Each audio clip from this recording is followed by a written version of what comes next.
Hello, wargamers.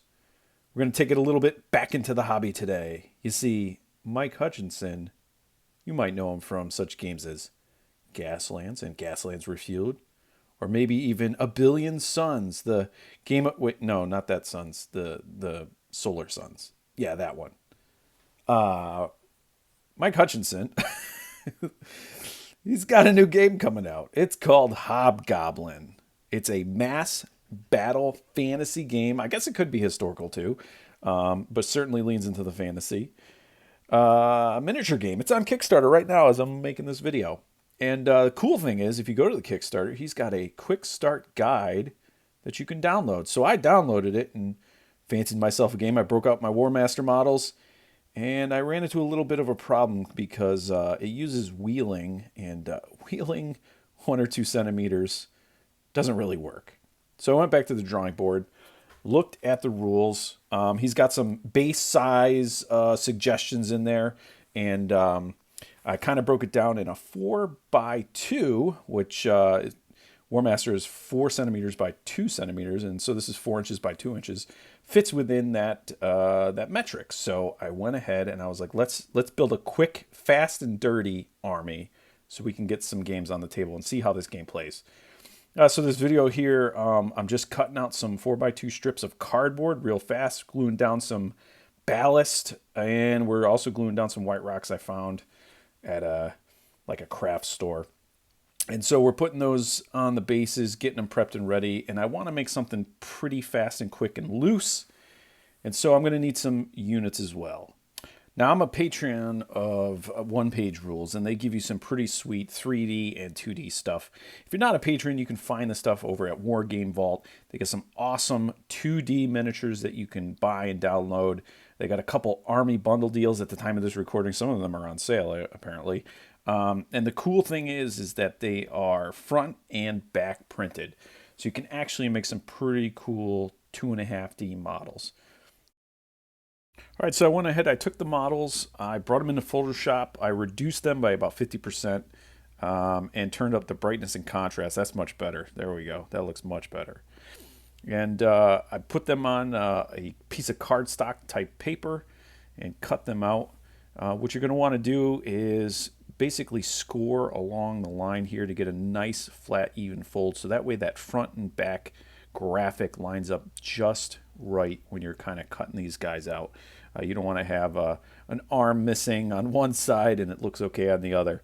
So this is going to help do that. You can see right there, get that nice crisp, clean cut. There we go. We can say it. Moving on, we're going to get out some of your stick glue. You might have used it as a kid in school, and we're going to fold these over and start cutting out the figures. We're going to go around. I'm doing a very gentle, smooth, curvaceous little line cut around these guys. It's going to be important later on that it's easy to get to. You'll see it in the next step. I do go back a little bit later and trim them up a little closer. They look a little nicer when that black is just a bit closer to the colored figure. There you go. We're taking a Sharpie, any black permanent marker that you've got, just to tidy up those edges, clean them up. It really makes a big difference. Just a small little step like this. So we're just going ahead and do every single one, do every single one. Go. Okay. Well, after doing that first set, I decided I needed some command and maybe even a general. There's no rules for general, but I did see some conversations going on the Discord for Hobgoblin, to basically you could just give one of your units a quote-unquote general. No other special rules, but just so he has the keywords so he interacts with some of the other rules that are in the quick start. So there we go, taking the same steps again.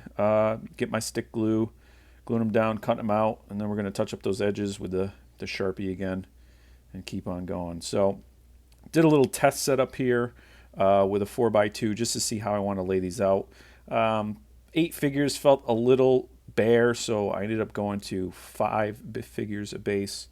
And one of the things I wanted to do is take the Space Lizard General and give him kind of a floating feel. So I found a little wooden dowel. I cut it flat on one end and Sharpied it to get it nice and black.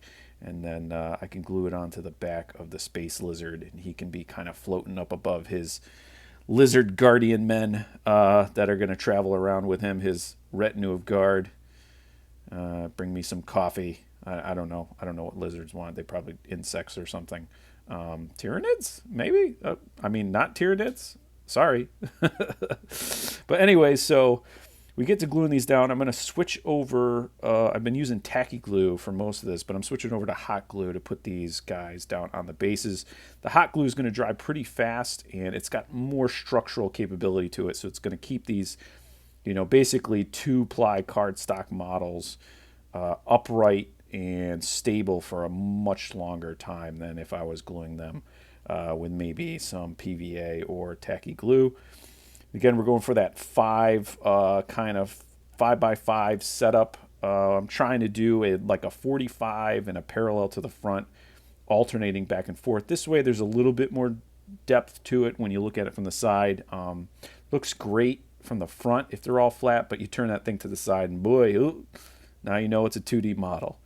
So this is going to help a little bit. As you can see here, came back, grabbed some tree clump foliage, glued it down to some bushes just to hide a couple sins, and then just a little extra, love. But for not really doing anything to the base, very deserty, I think this is going to work. I'm going to do up a second army of undead Egyptians, we'll call them, for these lizard guys to fight.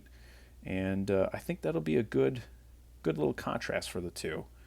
But not bad. These guys whipped up pretty fast. I mean, I did all the bases. I did about 20 bases in no time. Downsizing these guys and printing them out probably took the most. But I think it worked out. So here was our test. We can move forward. And can we wheel now? Oh, we're going to wheel 2 inches.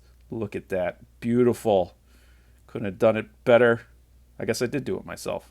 Anyways, thanks for watching. Maybe we'll get a Hobgoblin game up here sometime. Keep on wargaming. Ciao.